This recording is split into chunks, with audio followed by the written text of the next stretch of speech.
You're listening to The Burning Truth.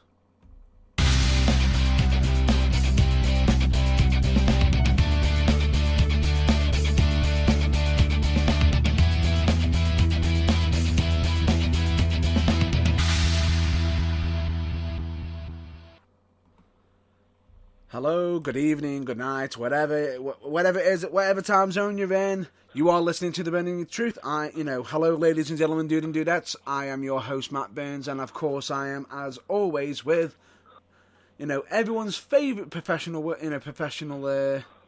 wrestle journalist, John Bloor. Hi.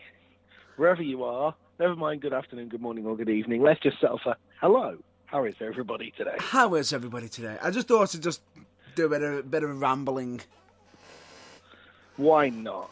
That's kind of an appropriate start, really, because there's probably going to be quite a lot of rambling in tonight's show, not to mention the odd soapbox or 12, I reckon. You're thinking 12? Don't you think? Well, no, that was just a number I pulled out of the air. I think it could well be more than 12. I'm thinking that, yeah. I am thinking that, because we have got plenty to discuss. However, as promised from last week, we've actually got some topics to discuss, and we're going to be doing them in order. But it's because of this episode and everything, and because of time schedules, as always, we are going to be keeping it down much more to a minimum, and this episode may be not as long, depending on how many rounds we get in. Or it could end up longer. Yeah. It could end up longer, who knows. The aim is to keep it short and sweet, which is appropriate given what I'm currently reading, which links into what we're going to be talking about. But anyway, enough cryptic clues, because they're not short or particularly sweet.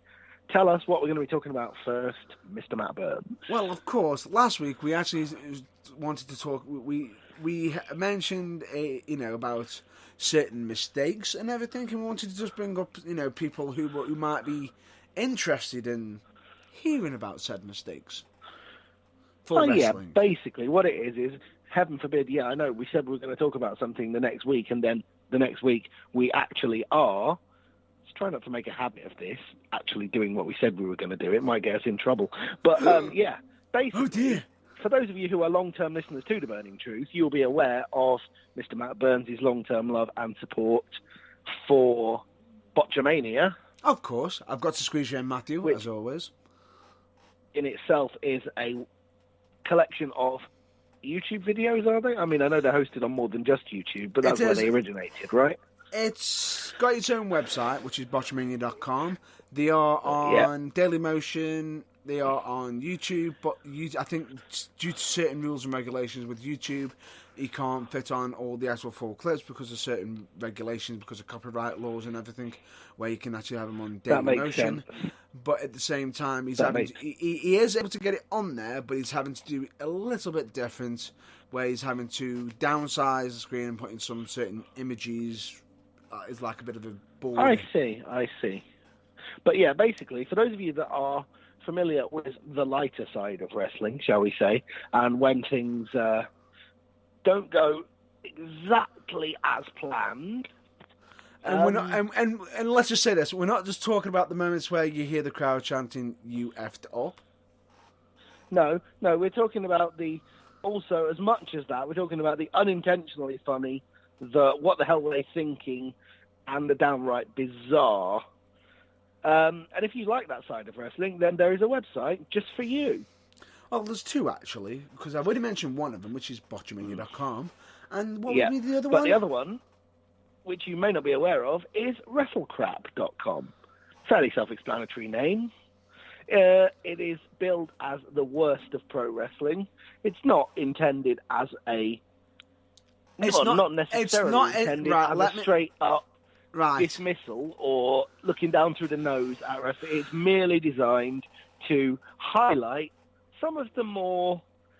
I'm scratching my head here. What were they thinking? Who thought that was a good idea? Kind of missteps that pro wrestling has done over the years. Because let's face it, they've had a few. Yes. Correct. And as much as we love wrestling and as much as we celebrate its good side, this website sort of celebrates in a tongue-in-cheek kind of way its not so good side. Okay, it is not the best side, but here's the thing. It's the tongue-in-cheek. It's making light of a mistake, of errors and everything, which do happen, and that does happen. And it's like, look at it this way. If you're from the UK, it's almost like, it's like a wrestling version of You Being Framed. If you're from America, America's home videos. Or one of the said above shows that pop up on either YouTube and everything. You've probably seen them all over. But here's the thing. It's comedy, it's absolute comical gold from time to time. And it is. Just for example, go on. One of this week's inductions on the website, which is a late 80s / early 90s corporate shill event, there's no other way to put it, entitled Battle of the Breakfast Cereal. Oh, good Lord. Which was put on by the AWA. Right. And contested of a night of pro wrestling with the AWA guys renamed horribly in a style of to try and shoehorn very vague mentions of breakfast cereal in their title, because it was to basically celebrate Kellogg's breakfast cereals, because they were having a meeting or something in the place where their rivals, General Mills cereals, were based. So it was like an invasion kind of thing. And yeah, I know you're turning off already. You're thinking, seriously? Wrestling, breakfast cereals? Who cares? Right. Sorry if that's not as entertaining, but if you wanted more examples of certain mistakes and everything, you've just got to look at some of the moments of when Owen Hart is cutting a promo after he's just turned on Bret Hart, and he has a mic cue mishap and that's why I kicked your leg out of your leg. Oh, that kind of thing, yeah. No, but like I say, it goes for all sides, from the bizarre to the downright weird. A whole show promoting breakfast cereal, mispronounced promos, and I believe WrestleGrapple is also the home and the first place to popularise the live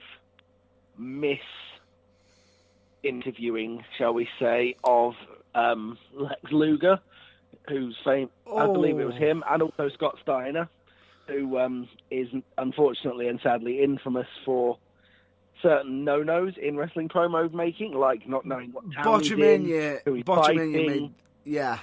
You've got Botchman, you've made him clear. If I'm not mistaken, with Lex Luger, it was certain shirts being too tight. Yeah. You got the infamous math equation of Big Papa Pump. Yes. Good Lord. And to be honest with you, I'm going to give a special award right now. And this is from the Matt Burns, Matt Burns special for funniest promo mistake ever. Okay. This is in the opinion of Matt Burns, or is this in the opinion of the Burning Truth as a whole? I'd say Matt Burns as a whole, but you may agree with me. You may agree with me. All I'll say is WCW. Yep. Scott Hall and Kevin Nash are in the ring. Yes. And the person who's cutting the promo has come out to basically basically have words with Kevin Nash and Scott Hall. Yeah. Because they've been making a mockery of him. I see. So, in the true wrestling sense, you have made light of me, sir. I am coming out to show you the error of your ways. Or so you would think. Yes, I take it you already know where I'm going with this. Yep. The infamous promo but for the sake of the listeners at home, it's the infamous promo of where Sid Vicious decides to say, he's basically saying, Kevin Nash, he's basically trying to say, you're scared of me, I'm bigger, better, badder, and everything. However, that's probably how it went in his head. However, what we got was, Kevin Nash, you're half the man that I am, and I have half the brain that you do. Week after week, you make me look like a jackass. Yeah, both true and not entirely what he meant at all. Yeah, one of those things where you say it and immediately you wish you could hit the rewind button for 15 seconds and unsay it, because you realise as soon as it's come out of your mouth, that's what makes it worse with the promo. What makes it worse is you think that would be the case. He continues on. Oh no, you mean that isn't all? Oh, good Lord. He continues on. And it's one of them moments where you have to watch it, to see it, to believe it. Yes. But it's absolutely hilarious moments like that do create some hysterical. It's almost like its own, wrestling, funniest home videos moments. Yes. And probably why WrestleCrap and Botchamania are doing so well for themselves. Yeah, very possibly, very possibly. However, a little note. Sorry, I just want to add a little side note from this Battle of the Breakfast cereal induction on WrestleCrap, which you can find in this week's entries, by the way. A little aside from this, I'll just read a paragraph from it. It says, all the heels who were representing one particular cereal company, for reasons you'll get into if you read it, were billed from Minneapolis, and every single one of them lost so convincingly in their hometown, you'd swear Vince McMahon was doing the booking. No, Vince wouldn't do that. He wouldn't make it a one-sided contest like at Survivor Series. Oh, wait. What, and make every good guy lose convincingly in their hometown every time they go there? No, he'd never do that. No. And I wouldn't reference the fact that SmackDown lost to Raw in almost a clean sweep, but never counted in a clean sweep. But never counted in the pre-show. No. That never happened. Of course not. No. Well, anyway, yeah, so like we say, if you enjoy the lighter side of wrestling and you like WrestleCrap, and you like Botchamania, check out WrestleCrap.com as well, because, put it this way, there's loads of wrestling out there.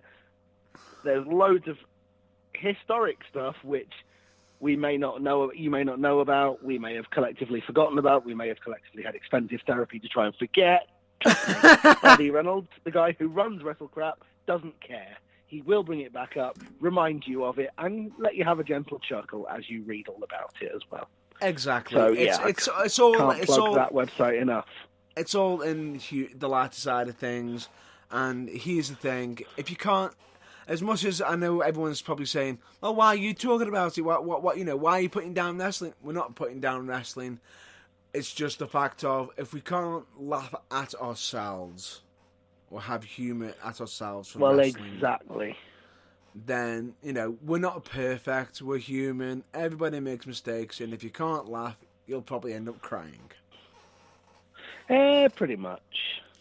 But anyway, that's a nice area to end that topic, because we've now got to go from that topic to a topic that we actually we covered, because we need to wrap up, basically discuss about WWE Fastlane. Now, we've got our predictions. Speaking of WrestleCrap, oh, sorry, did I say that out loud? Ooh. Yeah, talk about a show of two halves. We've got our predictions, which we will run through as we run through what happened on the show, but stand by for soapboxes. Allow us to just state some things immediately. Some of the matches got changed completely. So, unfortunately, there is one match that happened at Fastlane that we could not actually be able to predict because we did not have them all the matches clearly provided to us on the day. And one was changed last minute, so we didn't predict it. Yep. One match which we didn't even know was going to happen, so we couldn't predict that. Huh? And so we are at a bit of a pickle. So unfortunately, as much as we're just going to take our predictions based on the things that we could predict, which, as it turned out, wasn't very much on the night. But anyway, we did the best we could, and that's what we're going to go with. Yes. I'll agree to that. Okay, I think it would be sensible to work through. I have the card in front of me as it went down in the order that it occurred. So I think we should work through it, starting with the pre-show, and build up slowly. I'll many soapboxes to the main event. Right. Where shall we start? Well, I think we need to start with the pre-show, because yes, the pre-show. The New Day, Big E and Xavier Woods. Well, technically, we haven't got to talk just about that. We've also got to talk about the special promo, or the special segment in the back. Now, yes. One thing I thought that was very, very classy is they actually allow Kevin Owens to speak to Kofi and discuss his place, his thoughts on the fact that it was like he was taking Kofi's place and that he was very, very sorry for it. However, what I did find very good, and I know a lot of people might say, well, if he was a good guy, he'd give up his spot. I do not care what anyone says. If you were going to win £1 million, right, and you were off by one number, but the company decided to say... the person that won the £1 million instead of you, because they got that last number, isn't going to turn around and say, oh, do you know what? You can have it. Oh, yeah. Let's be honest. It doesn't work like that. They're going to be taking it. Or how do you feel if you had won it? Or no, you hadn't won it. You were off by one number. But your best friend or your next door neighbour had the number, but the company decided to say, oh, there was an error with the machine. We decided to change the number by one digit high, which makes it your number. Are you going to turn around and say, no, let him have his winnings? Let's put it this way. We all like to think we would, but none of us probably actually would if push comes to shove. Well, in that scenario, you might do because with money, because money can be trivial and it's a thing. Everybody's different. Yeah. Now, in regards to if you were working and everything and you were trying to get your own career, that might be a different story. Yeah. But anyway, the point is they let the two of them interact. And it was still good because you got Kofi stating he wasn't upset with Kevin Owens. He just hopes that Kevin Owens goes out and knocks it out the park. Which is a true and accurate statement, so no issue there. Correct. Which is both two faces being nice to each other. But then we get just before New Day about to go out, we get somebody to state to Kofi that he is required to go to the McMahon's office to wait outside the McMahon office. The boss wants to speak to him. The bosses want to speak to him. Ooh, goody. So you're thinking, ooh, what's going on? Immediately, this makes fans think, ooh, that's good news. I know what's going to happen here. Let's just say this. The thing that we all thought was going to happen didn't happen. Did it boot? No, not even close. So anyway, but there is some positive to it not actually happening what we thought, because I'll explain that more a bit later. Yeah, but we've sadly got quite a few what the hell moments to get through before we get there.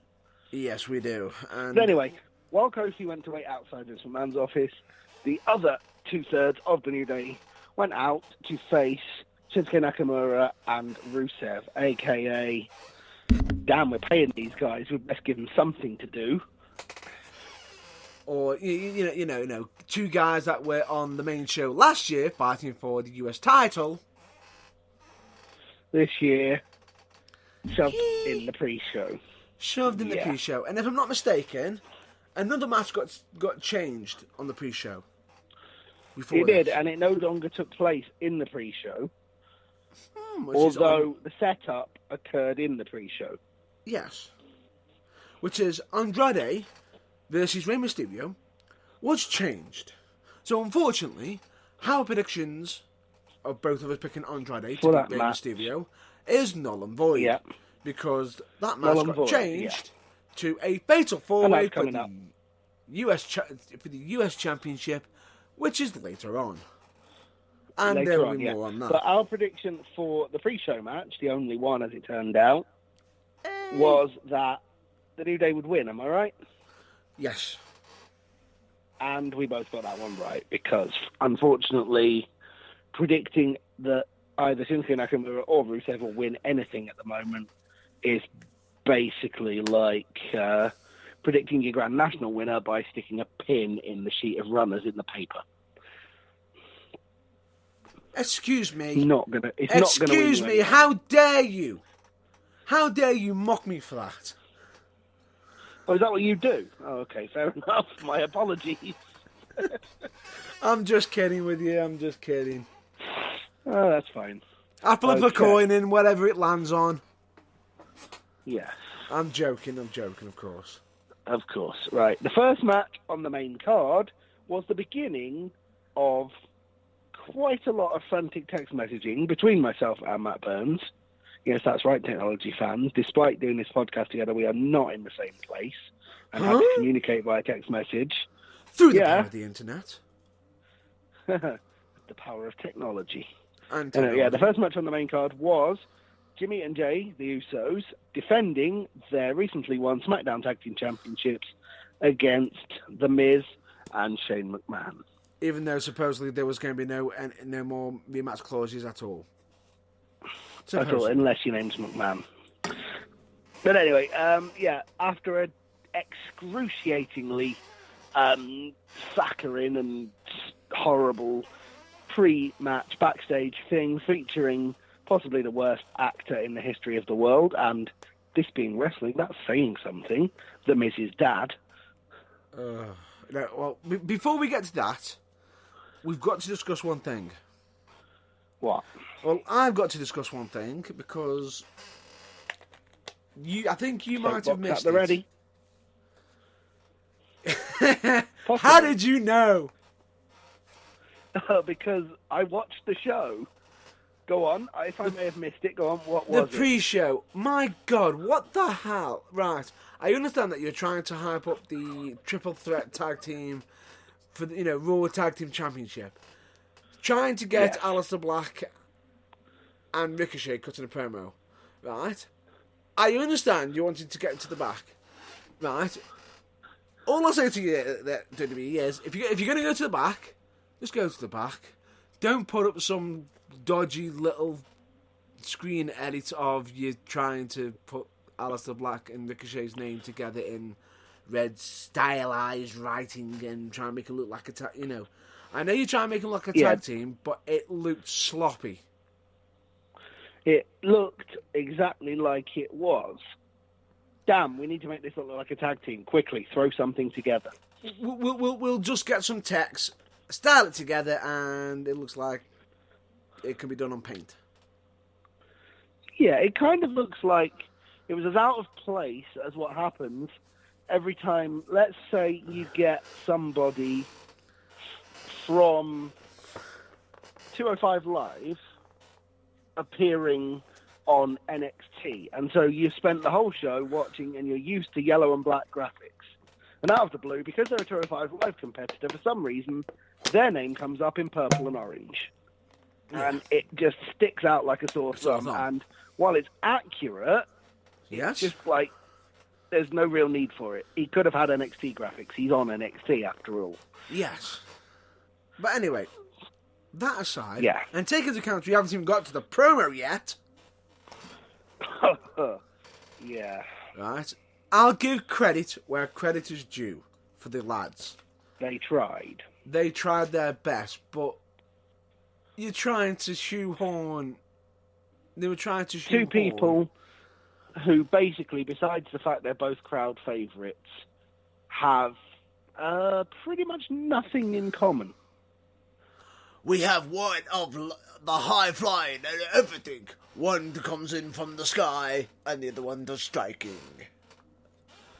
Yes. One flies, one hits you hard. Yeah. Mm. And I understand that you got him trying to say, you know, premise of light and dark and everything. And yes, Aleister Black. What makes it so weird is you try to make yourselves look together, but when you are ending on your own saying, on one of your sayings, it makes you more individual. Yes. So the thing is, the two catchphrases or the two stock phrases for the two individuals can't be blended together.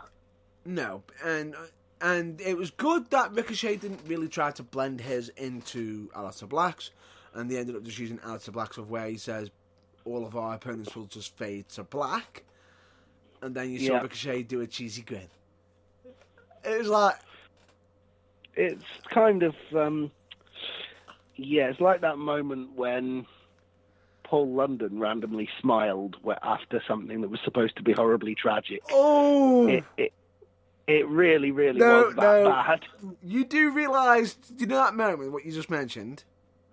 Yes.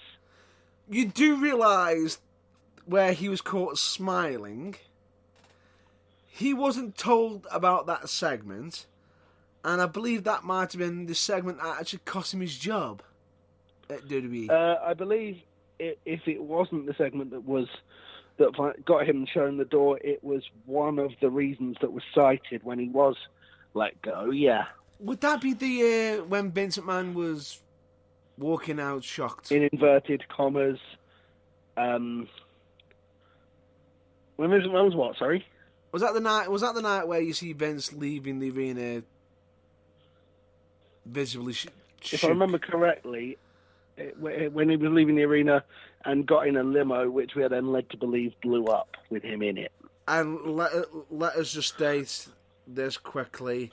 Unfortunately, that segment ended up being that entire storyline ended up getting cut short due to another reason, which we will not be talking about or discussing. We won't go into that anymore. But needless to say, any pretense that Vince McMahon was in the limo was, thankfully, for taste reasons, not alluded to again, and they just kind of hope we forget it, I think.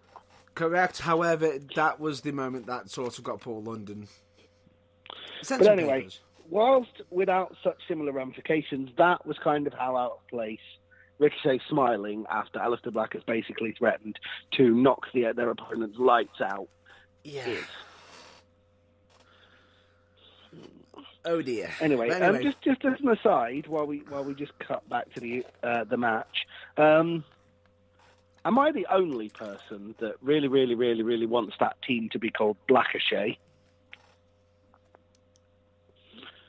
Just because it's a horrible matching together of their names, and I accidentally said it when I tried to say Aleister Black and Ricochet in a hurry once. No.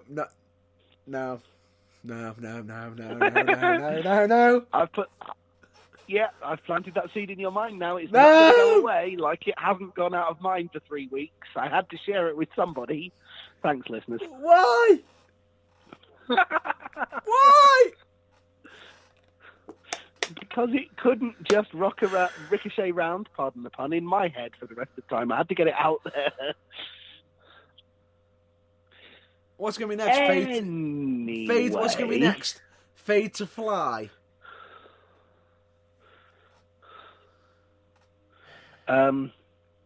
Possibly. let's carry on. Let's carry on. Yes, but that was embarrassing. But then, yeah, as well as that, there was also a rather unfortunate promo with the Miz's dad because, hey, they were in Cleveland, where the Miz is from. Yes. And then we had the match, the Usos versus The Miz and Shane McMahon. I believe we both predicted different things on this one, so only one of us could have been right. Correct. And the person who was right was you. Yes, I was. Yes, I was. Because you predicted that the Usos would retain, although you didn't say anything about what would happen after the match. Don't put that soapbox away just yet. Oh, good Lord. I had a feeling I did hint at something might be happening. Possibly it could lead down a direction, but didn't want it to. Yes, and then it happened 1,000-fold. And guess what? Oh, no. My turn for the soapbox. No. It's a joint one. Because, yes... A joint one, yeah. What makes it so bad is, the thing I thought was going to happen did happen, but not in the way I thought. Yeah, basically, it happened arse about face. The man who has been, 12 years in the company? At the same time, it's his hometown. Which is why I didn't bring it up. Hometown. I didn't think it was going to happen. I thought it would have been happening on the SmackDown after. Yeah, exactly. It was perfectly common sense. But yeah, the thing that gets my go is the guy, let's just say for the sake of argument, the guy's been in the company 10 years. Right. He's before you get one there, of the best heels in the company for 9.5 of those 10 years. Right, correct. But before we get to there, what are your thoughts on the match itself? The match itself, perfectly good, actually. Just like, it was basically the same as the pre-show tag team match. It was perfectly competent. There was nothing terrible about it, but no one will particularly remember it in the future because it was just there and it was all right and it was fine, but it was forgettable. I thought the match... You might have thought it was forgettable, but I thought it had certain moments in there to tell the right story that they were heading into, assuming that I thought to myself, right. I thought to myself, right, clearly, okay, that's happened, and I thought to myself, right, I'm okay with that. Yeah, I accept that. A 5-star classic, but they did everything that they were supposed to do perfectly well, so it wasn't terrible. It was good. It was all right. It just wasn't anything special. It was all right. You know, can't complain. You know, it's not like it's a hit or miss. You know, it wasn't like, you know, hit or miss. You know, they did hit the right things. You know, you had some highs, you had some lows. And then, we know Usos won. The thing that didn't make sense... prediction right, I didn't. The thing that didn't make sense is, why the hell was Miz jumping off top rope with a splash? That didn't look quite no amazing. Clue. Because Miz doesn't do top rope stuff. It didn't look convincing. You know, it's like, okay, you're in your hometown and maybe you've gone a bit crazy, but no, you don't really do that, and it doesn't work. If you're not comfortable doing splashes, just go for a frickin' elbow drop. Exactly. It's really not the end of the world. Right. But anyway, yeah, and then we get to the moment of the crowd are cheering Shane and Miz. Yeah, after the Usos have celebrated their victory and cleared off, the crowd are cheering on the hometown guy, The Miz, and Shane. And then Topsy-Turvy World lands in Fastlane. Well, just before that, you get Miz and Shane celebrating with Miz's dad. Yes. Or rather, commiserating, yeah. Yes. Not actually celebrating, like condolences, commiserating. Yeah. And it was just massively, you can see that, it was upsetting, and I thought to myself, where are they going to go with this? And then you see Miz slowly walking off. I thought, right, so they're not going to do what I thought was happening. And I'll state what I thought of initially when I was watching this. I thought to myself, after that, Miz was going to turn on Miz was going to turn on Shane potentially, but I thought no, because it's his hometown, and you can clearly see he looks upset and he's about to leave. Yeah, the logic behind that, of course, being the Miz, this being his hometown or not. As I said, for 9.5 of the 10 years he's been in the company or whatever, one of the best heels in the entire company.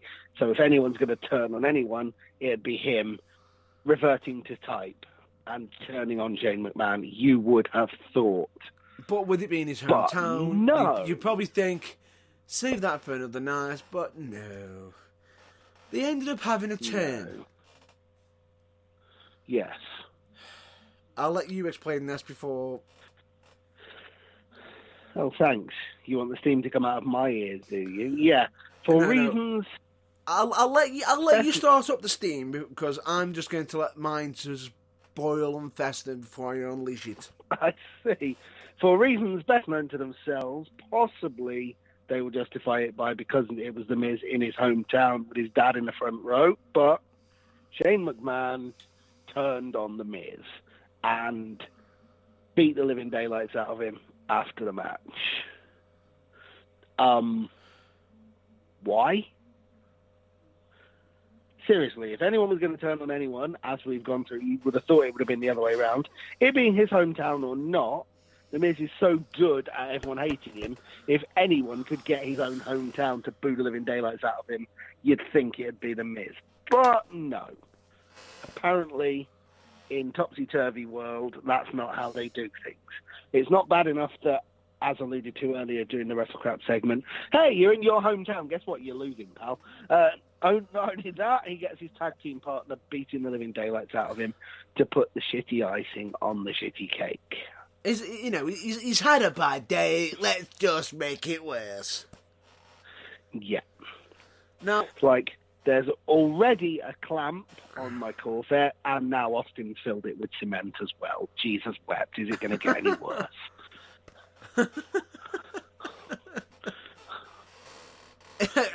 You know what? I could not have said that any better. Couldn't. Yeah. It just didn't feel right. Yeah. However, it really didn't feel right. They executed it to the best of their abilities. It worked as well as you could expect it to, but yeah, it just didn't. On the night, feel right. It just didn't feel right. However, as much as we have argued against it, yeah, I am now going to argue for it. Fair enough. Please do. Because SmackDown this week. Oh yeah, this is the show in which another close friend of mine, who I speak to on the internet quite a lot, on Xbox, etc., said that with 3 weeks to go until WrestleMania, this is the show where they first started actually hinting at explaining their reasoning behind the WrestleMania card. Yes. And building up for the big show. Long overdue in my book, but hey, better late than never. So it was explained, I presume. Yes, and I'll be honest with you, Shane McMahon's promo, okay, he's different as a heel. However, there is one aspect of his promo on this week I thought was absolutely marvellous. Well, in that Shane case, McMahon spoiler comes alert, out, just in case you haven't seen it, folks, but please do share with us. Or in case you haven't seen the results yourself, Shane McMahon came out with his trophy of being best in the world. Yes.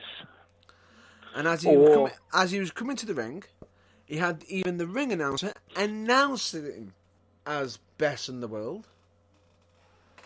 Yeah, and paraded around his, you're not coming back, so basically we're going to spit on your legacy, CM Punk. We're going to just use this trophy, and you can't do anything about it, so virtual two fingers up. Sorry, no, they're American. Virtual middle finger up to you, sunshine. You could say that, but he added on to it. He turned to the ring announcer and said, he made him do his announcements of best in the world again because he didn't get enough oomph into it. I see. Now, as much as you could say that's a jab at CM Punk, yes, it could be, but it added that, he's really going for it.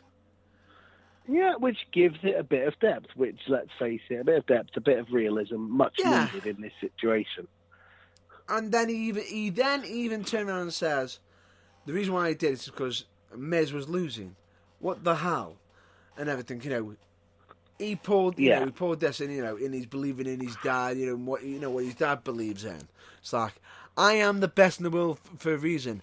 And he even turned around and even stated, I'm not best in the world because I have this trophy. I am best in the world because I was born as it. Nice. I was like... Nice. So, how did he just decided to just bury that entire event? It seems like it, yes. What the hell? Point of view. Although... that's a good build to possibly a singles match between The Miz and Shane McMahon at WrestleMania, which I'm assuming is where they're going with that. It did well to build that, but it also undermined the pay-per-view quite spectacularly. But there you go. Not it did, because Shane won the trophy. Shane turned around and even stated, I'm not challenging you to a match. I am your freaking boss. I want to kick your ass again.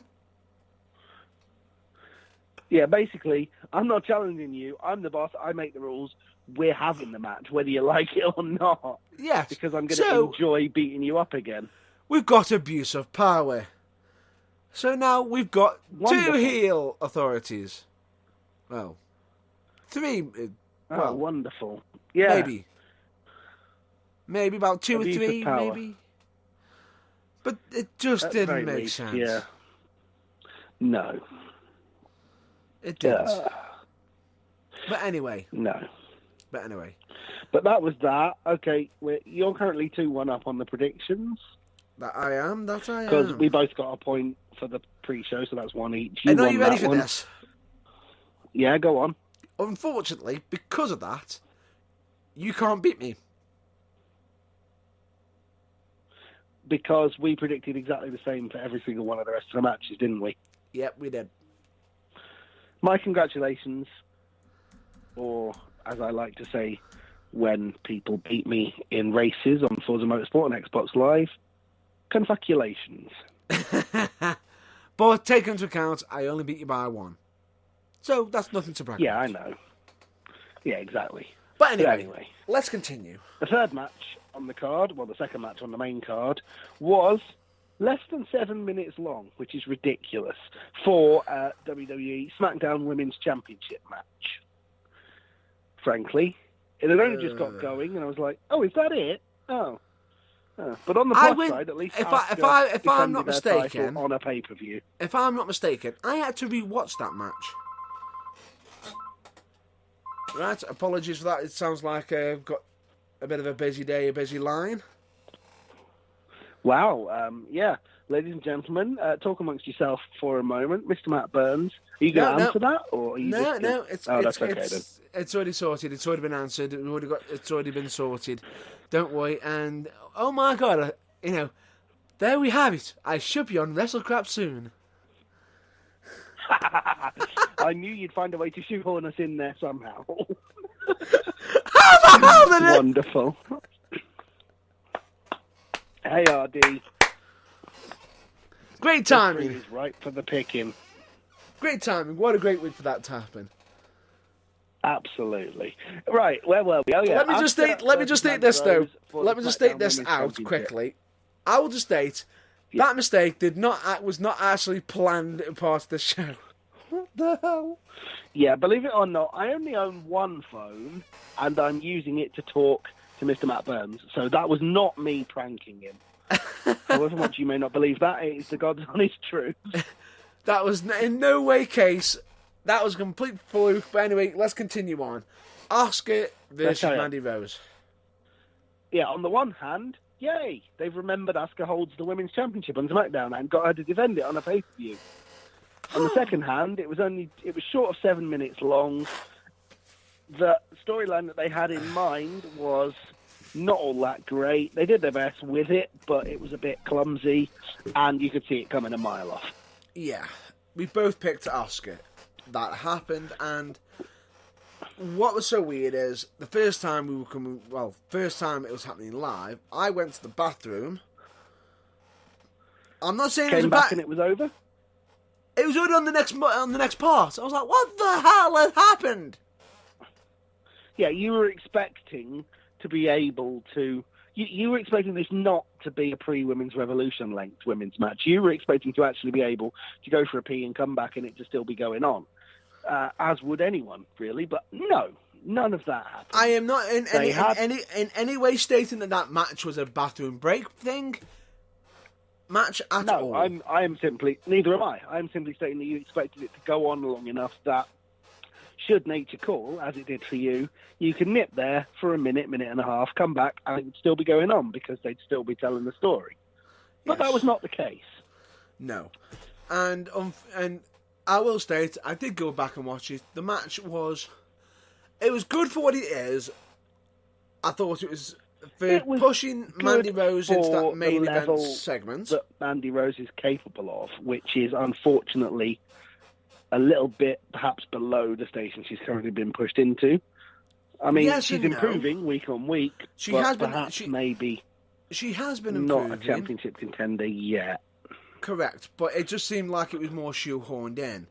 And the fact that it went so short, okay, I understand it was on such short notice, blah, blah, blah. But it was like they were just using this match to just push basically, storyline. It was like the bad old days of the pre-Women's Revolution when matches like that were nothing more than card filler.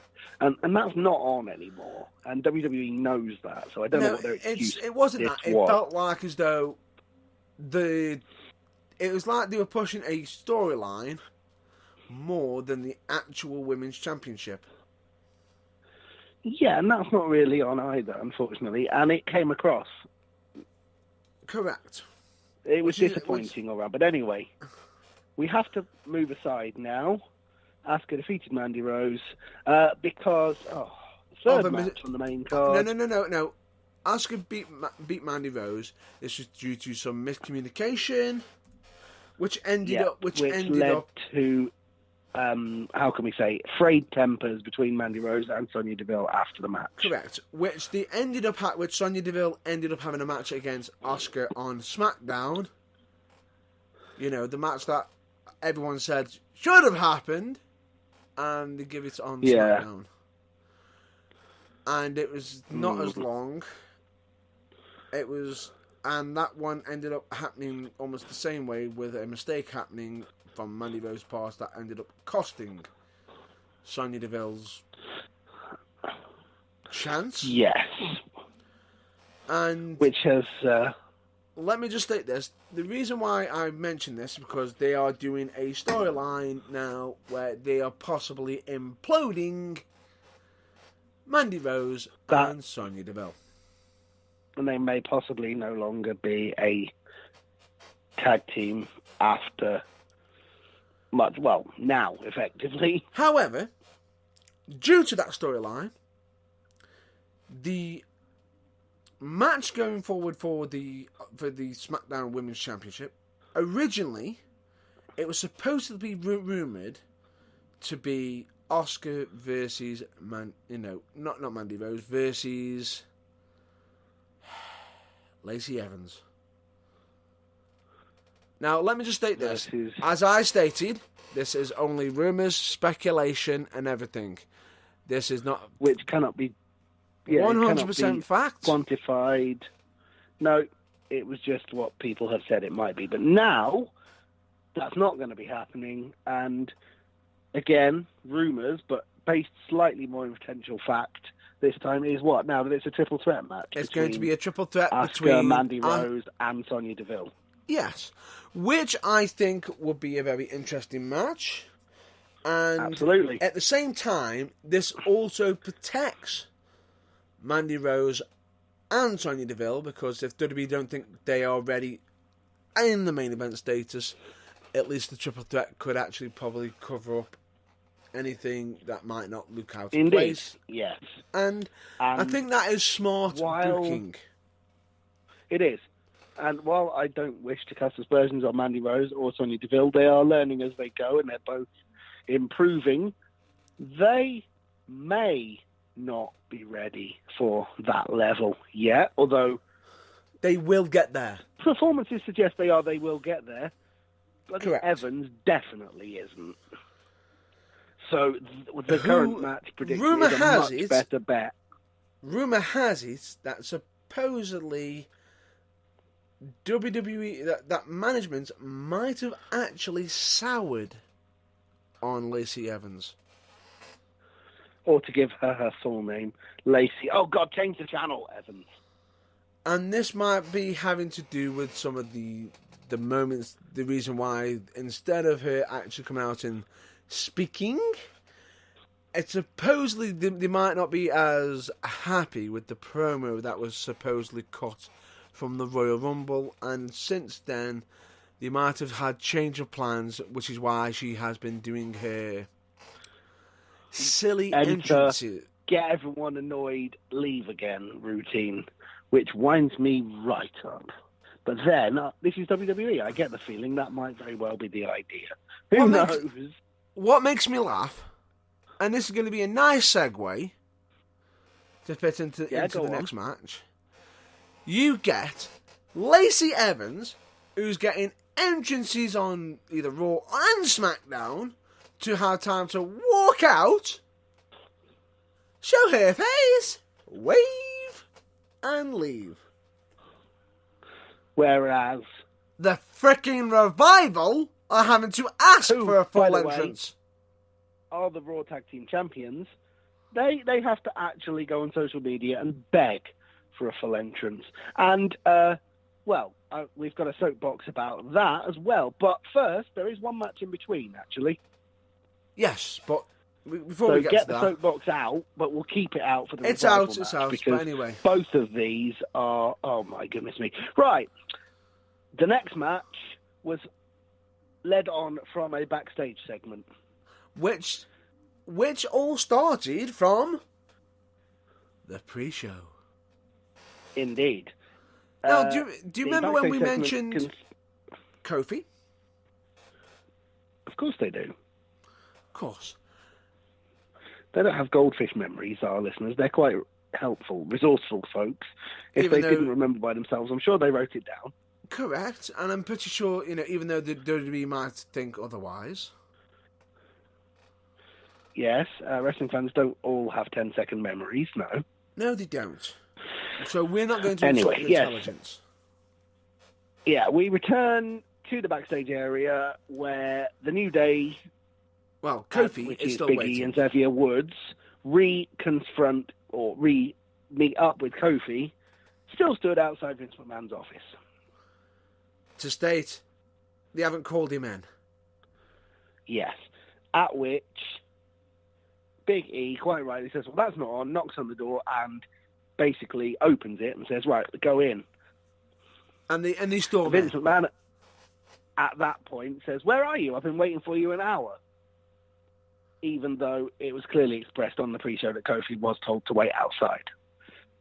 Whatever. That's not the issue here. And at the same time, Kofi had expressed he had knocked on.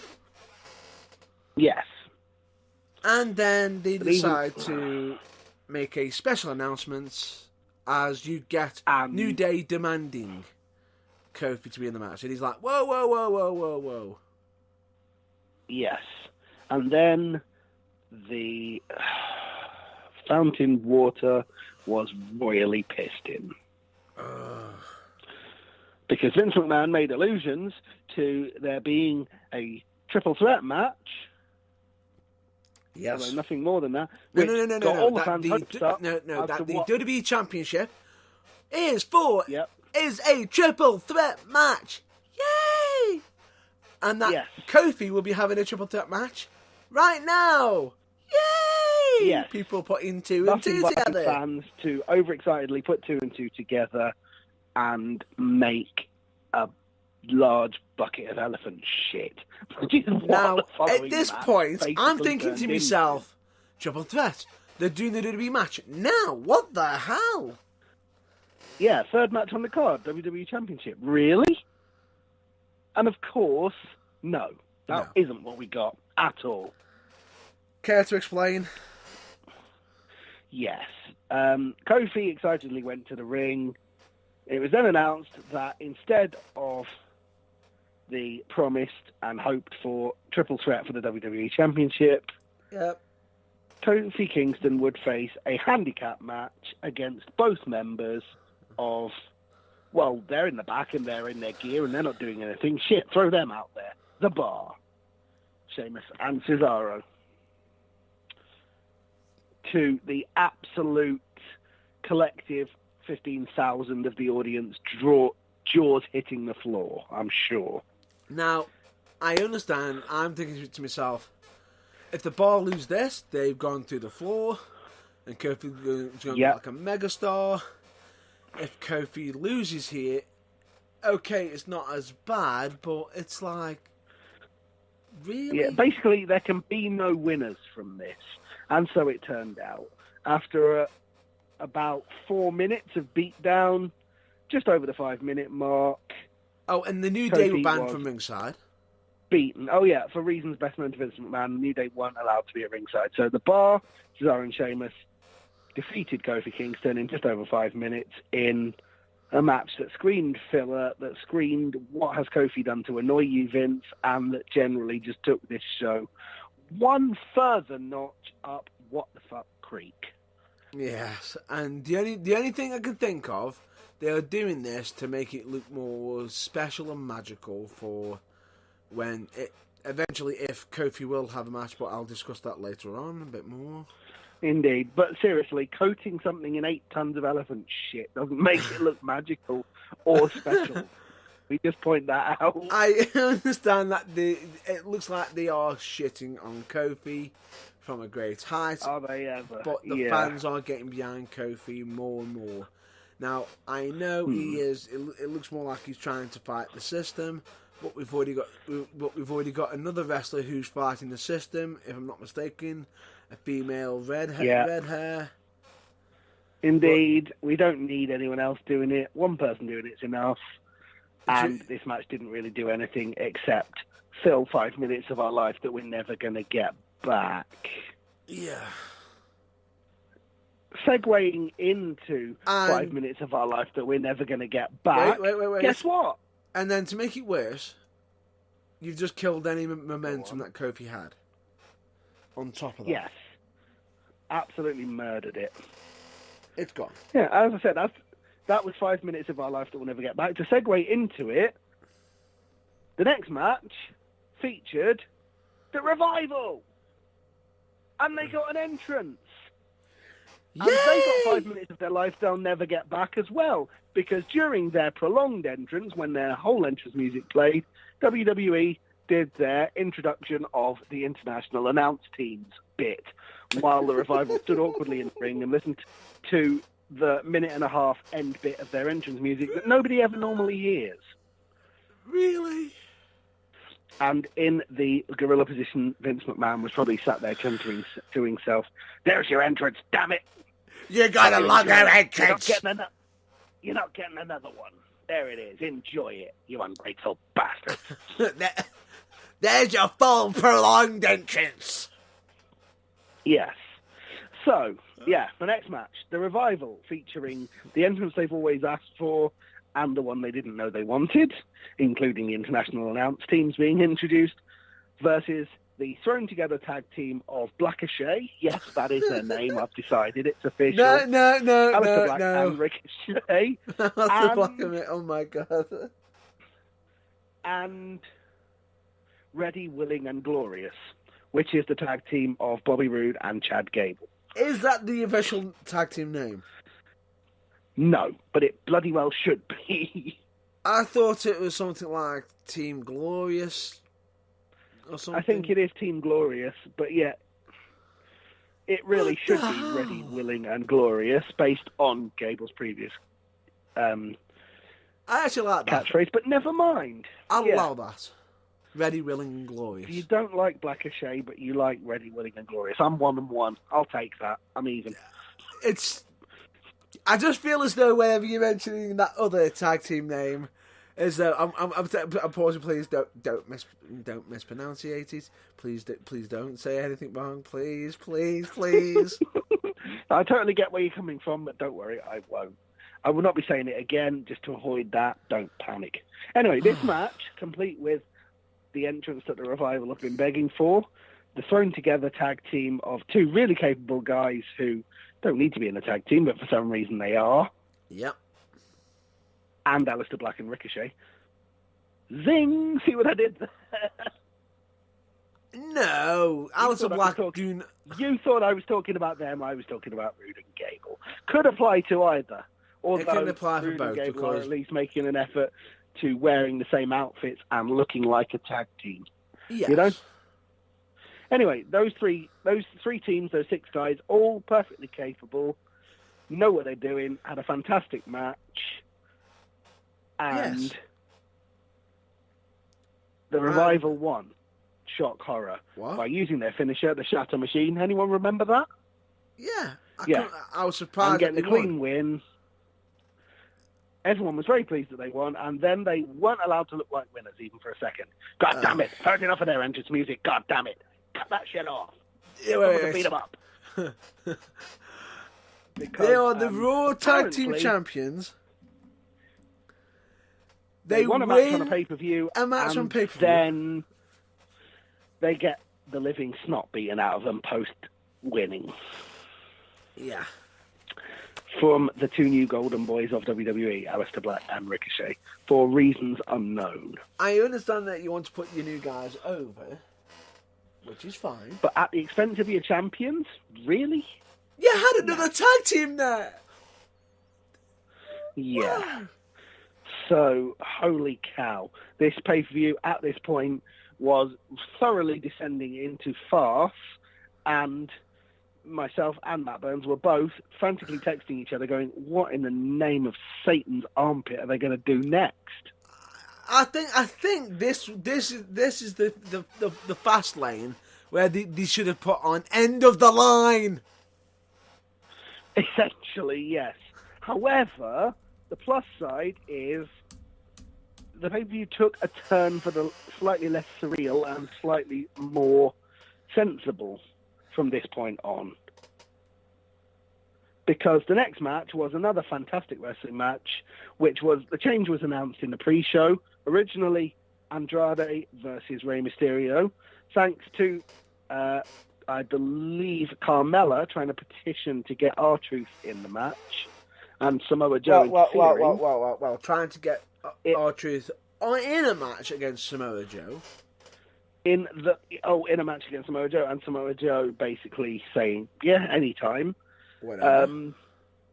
This match became a fatal 4-way match for the United States Championship. Great match. Samoa Joe versus Andrade versus R-Truth versus Rey Mysterio. Awesome match. Nowhere near long enough, but time constraints being what they are, it did everything it was supposed to do. Showcased the abilities of all 4 guys, highlighted Samoa Joe as a dominant champion, and Joe retained, which is the outcome that should have happened. The only other thing I will state is why is R-Truth doing some Cena moves? I have no idea. More on that later. Well, sorry, did my memory not quite serve me right, or did R-Truth also break out a stunner at one point? No, I don't know. I can't remember off the top of my head. Someone in that match did, and it was bizarre. Yeah. Anyway, that match did everything it needed to. It brought the pay-per-view some semblance of respectability and the vague idea that WWE actually were taking the night seriously, which up until that point we had been seriously calling into question, had we not? Correct. And the upward trajectory continued into the next match, which, while short, did everything it was supposed to do and basically continued the upward swing of the newly minted Women's Tag Team Championships. Yay! Tag team.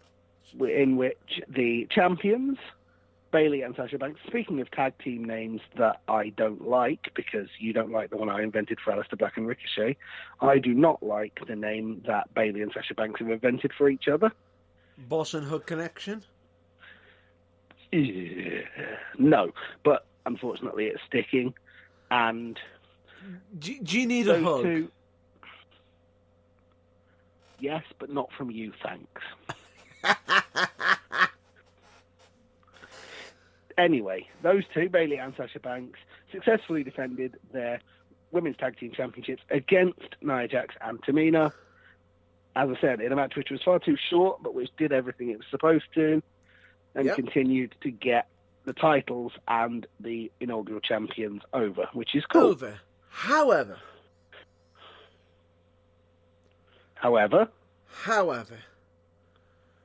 to then... the soapbox is not done yet. No, it's not. Hell no, it's not. To then... Okay. To then have... I understand that they ended up having Beth Phoenix at ringside.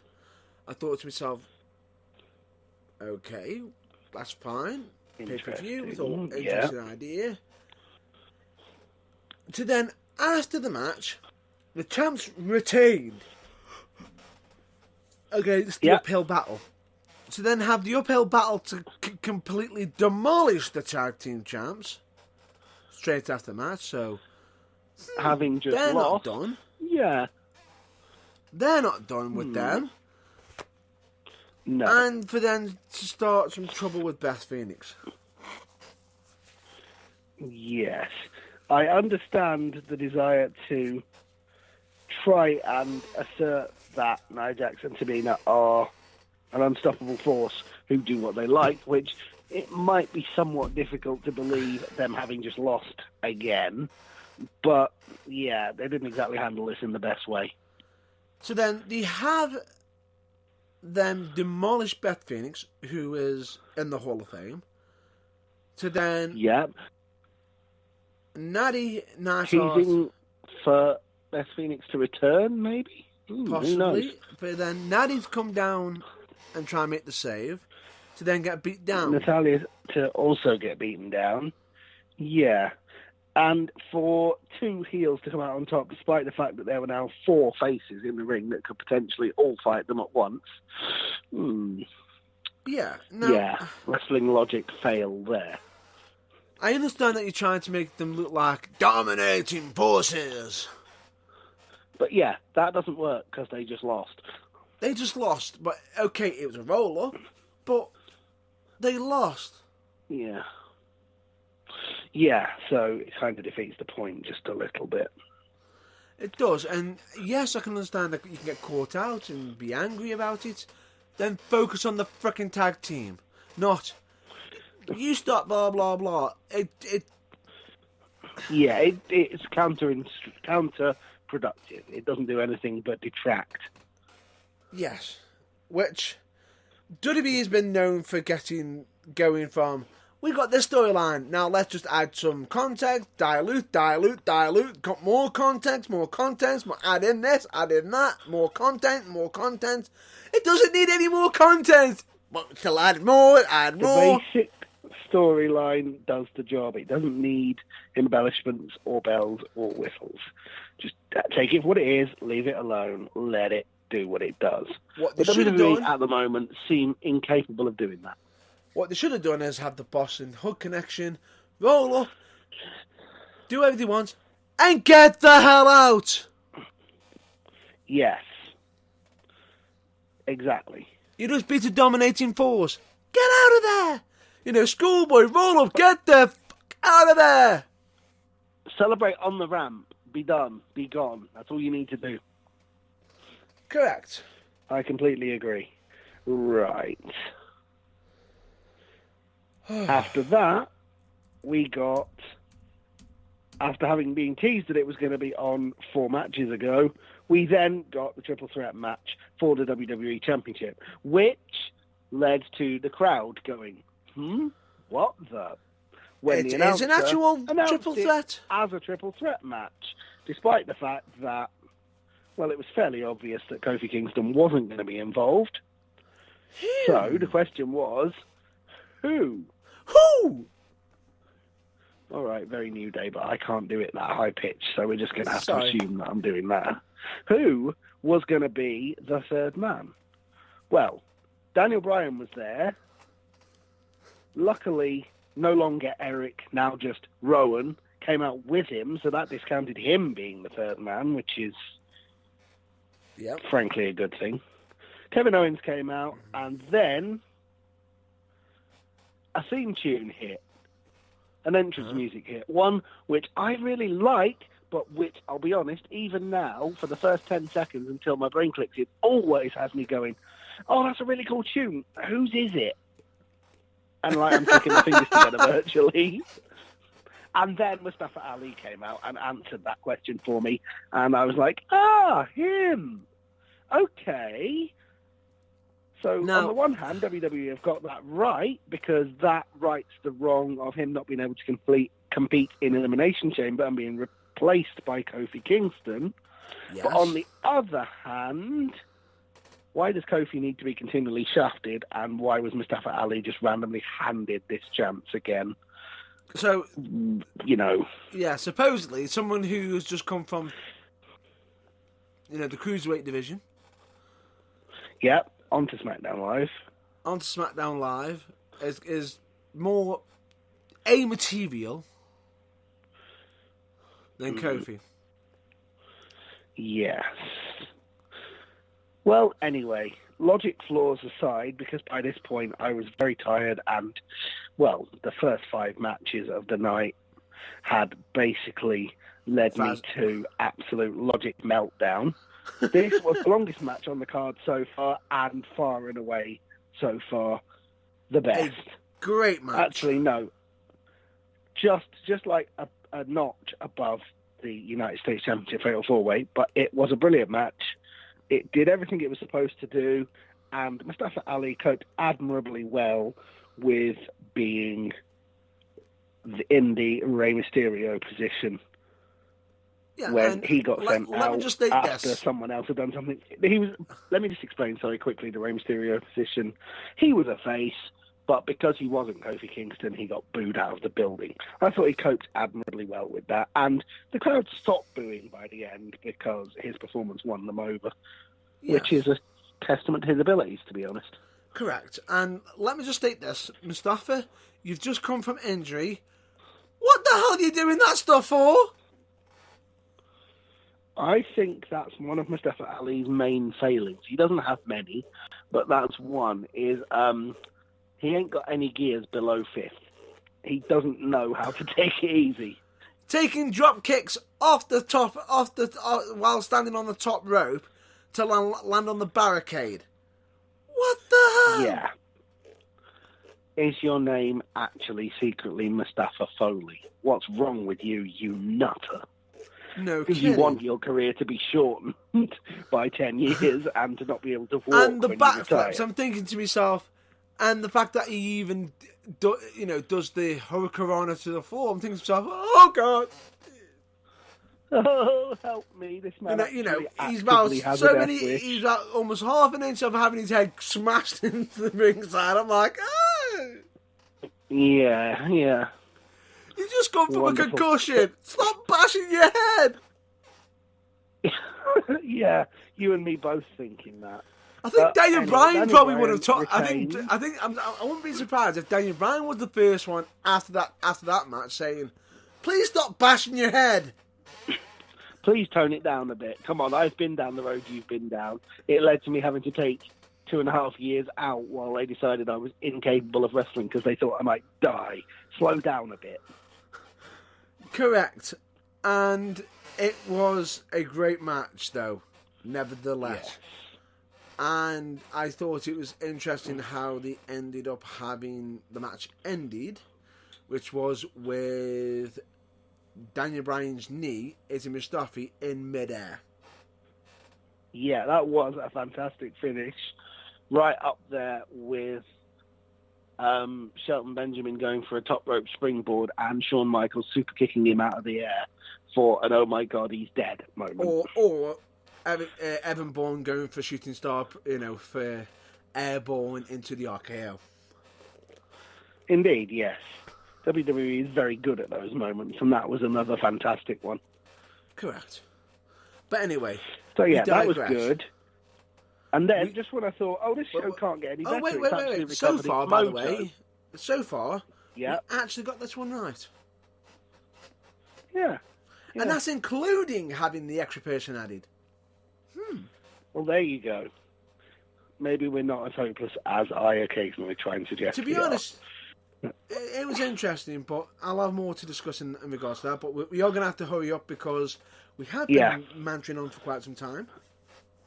As I say, the next, just when I thought WWE had rediscovered how to put on a pay-per-view that I actually want to watch and wasn't watching through my hands going, oh my God, what are they doing?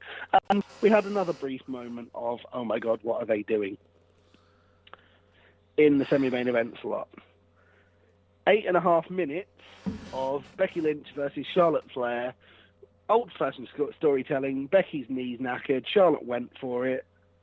And then Becky won because Ronda Rousey came out and punched her in the face and got her one by disqualification, which made me think, what the bloody hell did I sit through that 8 minutes for? Why couldn't Ronda Rousey just do that 3 seconds in and save us all, give me 8 minutes of my life back? Because since Becky Lynch won, she was added back into the Women's Championship match that she never should have been taken out of at WrestleMania 35, and it's now a triple threat. Right. Let me just state this. Would you do me a favour, John Blow, and please state your feelings in regards to your feelings of that moment of why Ronda interrupted, and then while I take a breath of fresh air to be able to prepare for me to state mine. Okay, I see. You want me to tell them my feelings so you can take several deep breaths, polish the soapbox, and get ready to rant. Is that what you're saying? Yes. Right. Well, my feelings were, as I said, Becky Lynch has not got 100% knee. Charlotte spent the whole match targeting it, which can't have made it better. The whole point was if she won, she'd be added back into the championship match, which WWE and Vince McMahon in their infinite wisdom have decided is the right idea. And so Ronda Rousey punched Becky Lynch in the face, thus causing her to win by disqualification. But as I said, 8 minutes, 45 seconds is the official time of the match. Why didn't Ronda just come out as soon as the bell rang and do that and save us all the bother? Because as much as it was WWE righting a wrong, the match didn't need to happen. It really, really didn't. That's my take on it. Deep breath, over to you, Matt Burns. Right, officially, what the hell? WWE, what have you done? You've absolutely overbooked this. This feud has been massively overbooked. You've got fires, you've got hits, you've got turns, you've got twists, you've got this, you got that. You got Ronda supposedly giving up the championship to then get put back into the match somehow and state, put her belt down. I don't want this unless Becky's in it. And, you've given up your championship. Here you go. We're going to put you in a match for the championship, Becky and against Charlotte. Okay. For then Ronda come back in. It's my title. I want it back. For them to At just which go. point management, instead of going, no, you threw your toys out of your pram, sod off, going, okay, here you go. Here you go. We won't keep you happy. And if I'm not mistaken, Ronda turned heel on, Now, I understand that. Well, no, yes and no. All she did was hit Becky to get Becky disqualified so she would win. It wasn't necessarily a full-blown heel turn. She turned heel on Raw beforehand. Oh, right. I'm with the week you. beforehand by viciously attacking her. Now, it was just that some could out argue of that. was payback for the vicious attack that Becky gave to her after she'd finished but with the Charlotte promo, a couple of weeks before. Correct, you could say that. But the promo, that the fact that she cut on the crowd, stating that she's not there to please them anymore, probably got him more hated and more boos. And then to top it off, you got Ronda stating now that Becky Lynch and Charlotte Flair are charlatans, and she is the only real fighter amongst the three of them. Oh dear. Yeah, the whole thing has been an absolute clustercluck from start to finish. But on the plus side, Becky's in the match at WrestleMania, which she should have been from the outset, and they righted their wrong, albeit in a completely arse-about-face way. What makes it worse is they tried. What makes it worse is you got Becky Lynch looking at the ring going, looking smirkish, as you would do, like, did that just happen? What the hell? But it's like, you know, I understand Becky's going to be happy because she's just been given her big ticket to WrestleMania. But to tell that story of her leg, her injured leg, her, you know, and everything, to then just have Ronda come in saying, "Boop, I want this match to happen." Why did she do it at the start? Regardless of if she's heel or not. If she wants the match so badly, why not just do it then? Oh no, they wanted to make Ronda look bad by saying, "Let them have their play fight, let them injure each other, and then I'll just bop one of them and go from there." And then I'll just leave, and all the eyes will be on me. Before that, let me just state that voice was not my interpretation of what Ronda Rousey sounds like, because she'd probably kick my ass. I hate to say this, but yours and mine both, and there's no probably about it. No ifs, no buts, no maybes whatsoever. Yeah. But anyway, yeah, that was a brief take your breath in and wonder what the hell's going on again moment before the epic, spectacular six-man tag main event, which was the heel team of why you're not this, or you are the mid-card of evil, the general manager elect anymore. Stop fighting in a suit. Baron Corbin. Wait. Lashley and Drew McIntyre. Don't you mean the mid-card of evil? Even though I do apologise that Drew McIntyre is being classified as part of that group now. Yes, I know what you mean. Absolutely, yeah, ever so slightly. Evil mid-card heel stable. TM. Oh.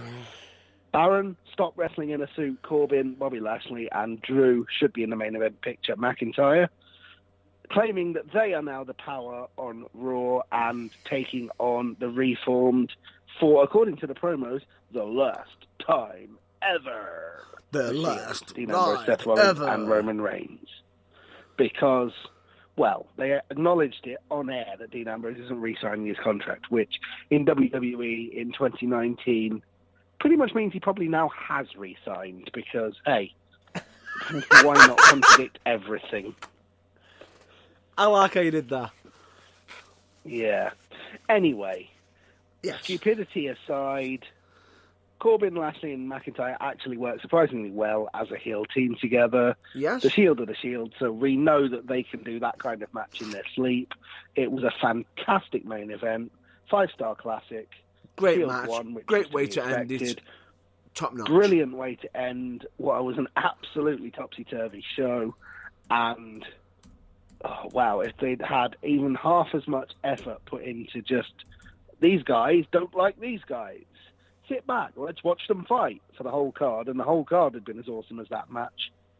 The whole card would have been a 5-star classic. As it was, that match, the WWE Championship match and the United States Championship match mean it gets 3 stars out of 5 instead of 1 from me. Ooh, because there was far too much going on that just made you stop, scratch your head and go, really?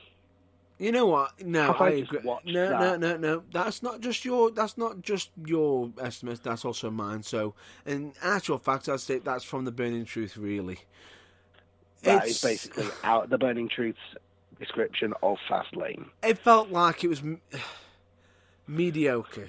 It felt like you got some substance, you got some good meat on it, but then when it, the extra bits on the side just felt like it's been char grilled and choked and on the wayside. Your pit crew isn't as good.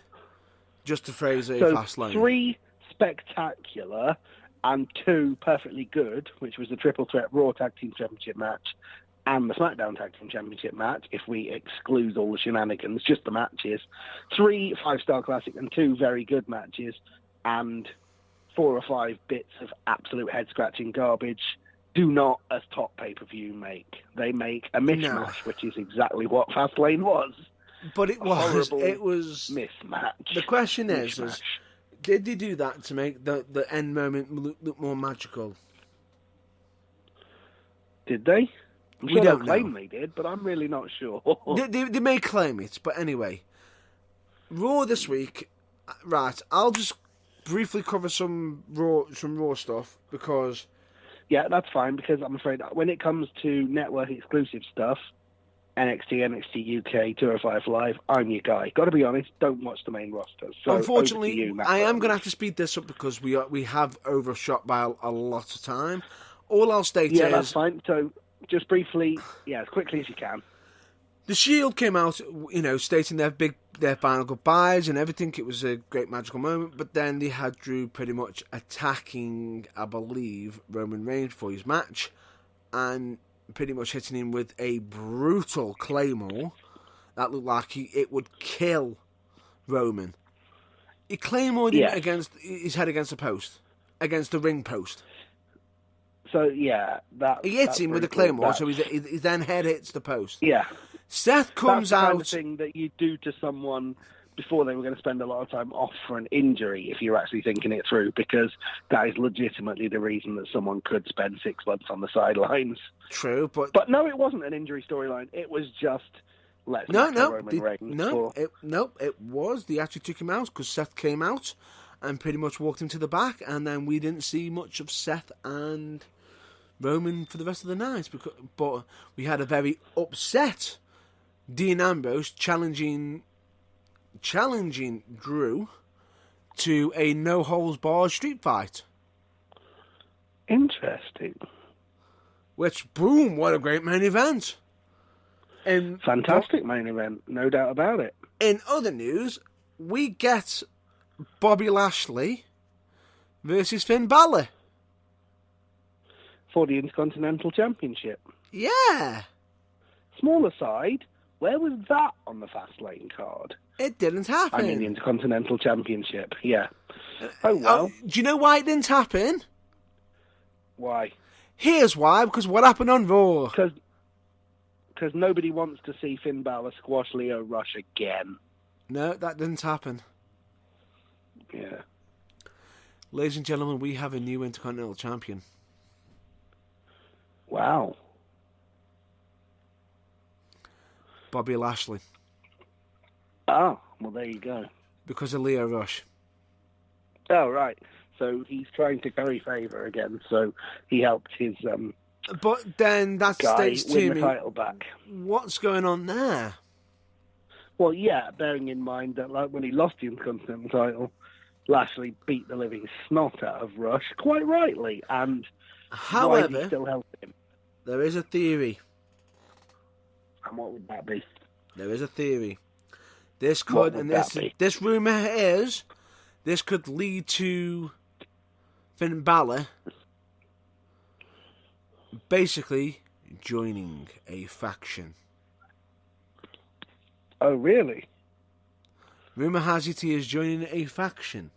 Or he could be teaming up with one. Interesting. In the form of the Shield. Oh, are we talking making them into a 4-piece unit, or is he going to become Finn Ambrose?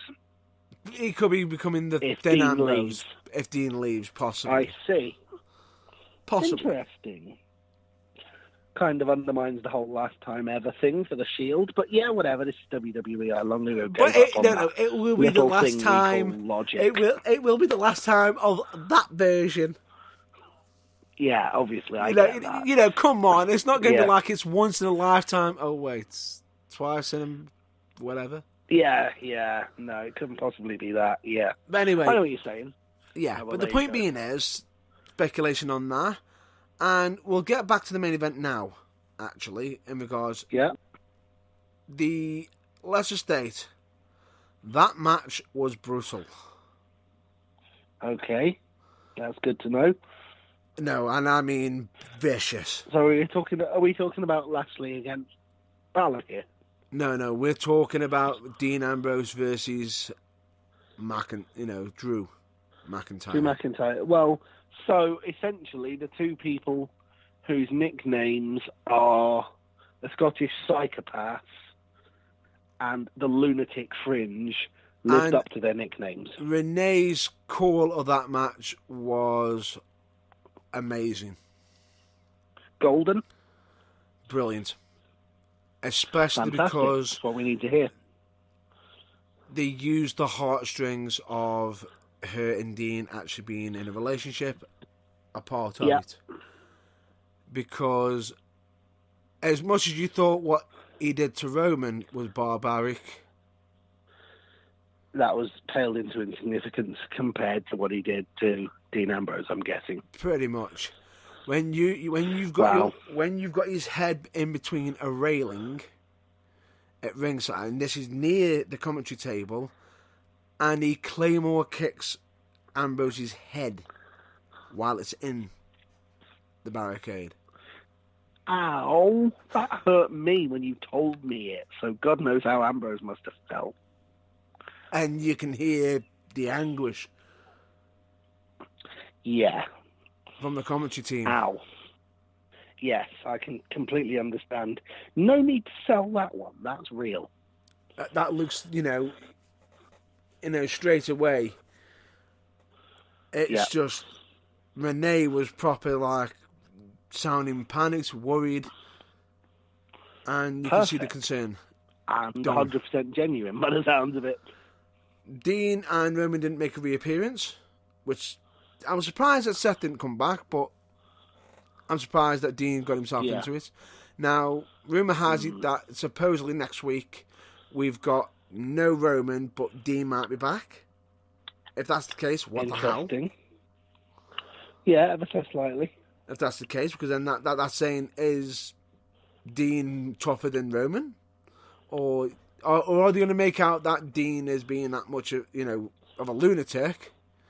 He's injured and he should be getting rest. But anyway, two more things I wanted to cover.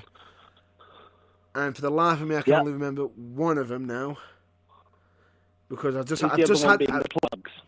No. I just remembered for this week 2 that could have been mentioned. One of them being that Kurt Angle has officially announced his retirement. Oh, well, fantastic. He's had an absolute grade A career. His retirement tour. He's doing it at the right time. Well, there are those that could argue he's doing it 8 years too late, but while he's still in some form of physical condition, it's a good time for him to go, I think. He is retiring at WrestleMania. Yeah. And he with a match. Rumour has it, he could be facing Cena. Yeah, I've heard that rumour. Interesting. But we'll talk more on that next week. Indeed, we will. Right, I believe. Is there one more thing you were going to mention, or can you not remember what it was? I can't remember it for the life of me. Unfortunately, if you remember, we'll talk about it next week. We will talk about it next week. Plugs, and then we need to get out of here because we've gone on for far long enough. We have gone on far long enough, and all I will just state is thank you very much for listeners for this week. This has been. I remember I was originally stating this wasn't going to be as long. It's ended up being one of the longer episodes. What the hell? Typical, but that's the way things always go. Anyway, thanks for listening. Right, are you going to do your plugs now? pretty much I'm just going to jump into me plugs right now, which are as follows. I will take a back seat, take a deep breath, and away you go. Please, ladies and gentlemen, please check out UK Wrestling Alliance, also known as UKWA, and which they've got their next upcoming wrestling show, which is Sugar Rush on May 25th, which is going to be an absolute stellar show, because I believe we've got even, hailing from America. He wrestled for Shakira Pro and everything. He has wrestled for Impact Wrestling. He is Sugar Dunkerton. And of course, please check out UK Wrestling Media, also known as UKWM. They do absolutely fantastic work. Highly recommend them. Absolutely fantastic, and they do absolutely wonderful work, be it either from photography to videography. They do absolutely all the works, and even do video editing. They've even got a video editing team, I believe, associated with them as well, that absolutely do magical work, and can't speak highly enough of them. Please check out Manchester Pro Wrestling Academy. With beginner classes are on Monday, £10 per class, 7 p.m, 9 p.m. If you have to actually at the locations, please check out on their social media. Please check out also JG Printing and Stitching. They do absolutely wonderful work. Please check out charities, for example, Like Mind and Changes for Health and Wellbeing. Please check out the information on their websites, as they will prove massively useful. I cannot state that more than enough. Please, as always, please check out, bands like The New Breed and, Camen's absolutely wonderful. And of course, please check out one of the, one website, or now two of the websites I will now state, because I have got to add another one on, which is For All Wrestling Mistake, which I would like to state is one of them is Botchamania. There's your plug for each week, Matthew. You're welcome. And of course, Wrestle Crap as well. Please check out Phil DeFranco. Thanks your plug, RD. You're welcome. You're welcome. Please check out Philip DeFranco, who's always giving out news on YouTube. Please check out When Phantom Strikes, be it on TikTok or on YouTube as well. Please check out Luke Moto, who's doing his weekly vlogs. Please check out another podcast, which I'll highly recommend because of Magic Mark Adams, Geek of the Week, where they talk all things nerdy. Absolutely fantastic. I recommend anybody check them out if you're into your superhero stuff, which I will state. Got some interesting topics possibly coming up, especially soon as more trailers for Endgame are coming out. Please check them out. And we've also got Turnbuckle TV, which have actually been adding more companies this month than I have ever seen, because I believe they've just recently added the Barracks. They've also added United Wrestling on there, and they've also got Fusion Pro Wrestling on there as well. And many more. Pretty soon it will reach its stated aim of being the Netflix of pro wrestling in the UK, which is no bad thing. The more, if you are aware of your local wrestling promotion that you go and support on a regular basis, and they're not on Turnbuckle TV, encourage them to sign up. It can only help. It can only help. And, it's a great platform, and it's even one that UKWA is even on there as well. And please check out, just for some examples, always check out your local wrestling shows. Just for some examples, United Wrestling, Academy Pro Wrestling, Future Championship Wrestling, Fusion Pro Wrestling for You, and many, many more. There's that many. There's too many for me to even mention, from left, right to centre. It's a great time to be for wrestling. And please, of course, check out the Burning Truth website, which is www.theburningtruthuk.com, where I'm not going to go through the whole usual spiel where you can, and everything, we've got, you can be listening to us live, past broadcasts, interviews, show reviews, merchandise, blog, contact page, links, which we've already mentioned, for all the channels that we have mentioned, we've got some of them on there, which I will just state. Any of the links that are on there, please do not hold the Burning Truth responsible, as we're not held responsible of what the external websites do actually currently display. Please check us out on social media, for example, Facebook, YouTube, Instagram, and of course Twitter, which our Twitter handle is a little bit different, which is spelled WRESLING4THWALL. That is due to a old previous name and because of the current, because of certain names at the time, we couldn't, we already started it. We've got to run with it. And of course, last but not least, we've also got some past episodes on Spotify as well. There we go. Epic. And that's a wrap up. And can I just state, for the record, rumours that I put the phone down while Matt Burns was doing that and ran away for a slash are frankly libel, and you just try and prove them in a court of law. I dare you. That never happened. And on that bombshell, thank you for listening. Check out your local wrestling show. And from me, good night. And for myself, stay well, stay safe, and as always, please check out your local wrestling. Till then, we'll hopefully catch you next week. However, next week might be a bit of a tricky week.